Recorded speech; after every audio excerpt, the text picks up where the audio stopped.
Salut tout le monde et bienvenue sur notre chaîne. Vous en avez marre des verbes irréguliers en anglais? Vous pensez que c'est trop compliqué? Oubliez tout ça. Aujourd'hui, on va voir ensemble que certains sont super faciles à apprendre.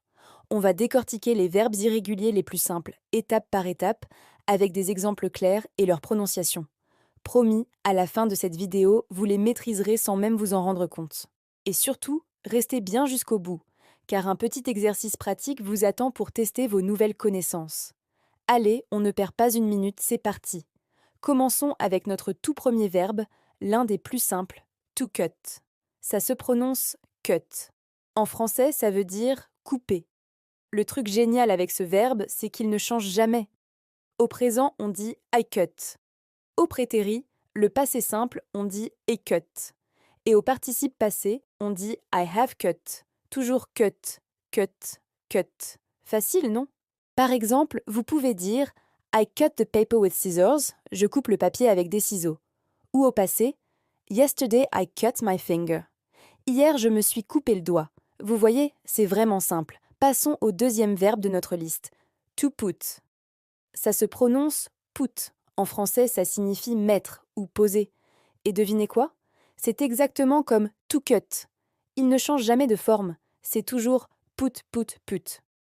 Au présent, I put my keys on the table. Je pose mes clés sur la table. Au passé, last night, I put the book on the shelf. Hier soir, j'ai mis le livre sur l'étagère. Et avec le participe passé, I have put a lot of effort into this. J'ai mis beaucoup d'efforts dans cela.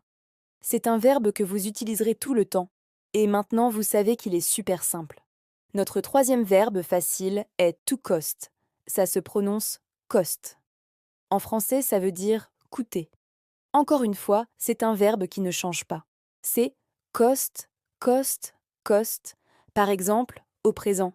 This car cost a lot of money. Cette voiture coûte beaucoup d'argent. Et au passé, my ticket cost 20 euros. Mon billet a coûté 20 euros. Et au participe passé, it has cost me a fortune. Cela m'a coûté une fortune. Alors, la prochaine fois que vous faites du shopping, vous saurez comment parler des prix sans vous tromper de verbe.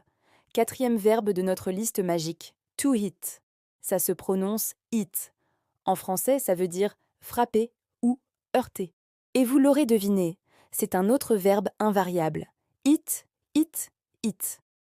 Par exemple, au présent, he hits the ball very hard. Il frappe la balle très fort. Au passé, the car hit a tree. La voiture a heurté un arbre. Et au participe passé, she has hit the target. Elle a atteint la cible. Facile à retenir, n'est-ce pas? Cinquième verbe, super facile. To hurt, ça se prononce hurt. Attention à la prononciation, ce n'est pas URT. Ça veut dire blesser ou faire mal. Et oui, lui aussi reste le même. Hurt, hurt, hurt. Au présent. My back hurt, j'ai mal au dos. Au passé. I hurt my leg playing football, je me suis blessé à la jambe en jouant au football. Au participe passé, he has hurt her feelings. Il a blessé ses sentiments. Un verbe très utile, surtout si on est un peu maladroit. Sixième verbe, on continue sur notre lancée avec to let. Ça se prononce let. En français, ça signifie laisser ou permettre. Et la règle est toujours la même. Let, let, let. Par exemple, please, let me go. S'il te plaît, laisse-moi partir. Au passé, ça donne my parents let me go to the party. Mes parents m'ont laissé aller à la fête.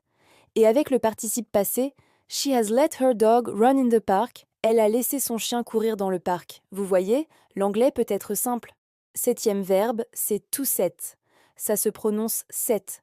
Ça veut dire régler, fixer ou mettre en place. Et comme ses amis, il ne change pas. Set, set, set. Par exemple, I set the alarm for 7 a.m. Je règle l'alarme pour 7 heures du matin. Au passé. She set the table for dinner. Elle a mis la table pour le dîner. Et un exemple au participe passé, they have set a new world record. Ils ont établi un nouveau record du monde. Un verbe très polyvalent et très facile. Huitième verbe de notre liste, to shut. Ça se prononce shut. Il est très proche de fermer, to close, en anglais, mais un peu plus direct. Et sa conjugaison est simple. Shut, shut, shut. Au présent. Please shut the door, s'il te plaît, ferme la porte. Au passé. He shut the window because it was cold. Il a fermé la fenêtre parce qu'il faisait froid. Et au participe passé, I have shut down my computer. J'ai éteint mon ordinateur. Encore un verbe que vous pouvez utiliser sans hésiter. 9e verbe, on arrive presque au bout. To read. Ça se prononce read. En français, ça veut dire lire. Attention, petit piège ici. Le mot s'écrit toujours pareil. Read, read, read. Mais la prononciation change. Au présent, on dit read. Par exemple, I read a book every week. Mais au passé et au participe passé, on prononce red comme la couleur rouge. Par exemple, Yesterday I read an interesting article. Hier, j'ai lu un article intéressant. Ou I have read this book 3 times. J'ai lu ce livre 3 fois. C'est la seule petite subtilité, mais l'orthographe, elle, ne bouge pas. Et voilà notre 10e et dernier verbe facile pour aujourd'hui. To become. Ça se prononce become. En français, ça veut dire devenir. Celui-ci change un tout petit peu, mais c'est très simple. Au présent, c'est become. Au passé, ça devient become. Et au participe passé, il redevient become. Donc c'est become, became, become. La première et la troisième forme sont identiques. Par exemple, he wants to become a doctor. Il veut devenir médecin. Au passé, she became famous overnight. Elle est devenue célèbre du jour au lendemain. Et avec le participe passé, what has become of him? Qu'est-il devenu? Super, vous avez tenu jusqu'au bout. Bravo. Maintenant, c'est le moment de tester ce que vous avez appris. Je vais vous donner 3 phrases en français, et vous devrez les traduire en anglais en utilisant le bon verbe irrégulier et le bon temps. Mettez la vidéo en pause après que j'ai donné les phrases pour avoir le temps d'y réfléchir. C'est parti. Première phrase. Hier, j'ai mis mes clés sur la table. Deuxième phrase. Ce livre a coûté 10 €. Troisième phrase. Elle a lu ce magazine la semaine dernière. Allez, mettez sur pause et on se retrouve juste après pour la correction. Alors, prêt pour les réponses? Vérifions ça ensemble. Pour la première phrase, hier j'ai mis mes clés sur la table. La bonne réponse est Yesterday I put my keys on the table.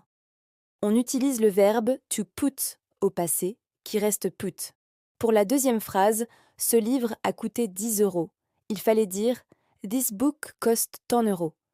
Le verbe to cost au passé reste cost.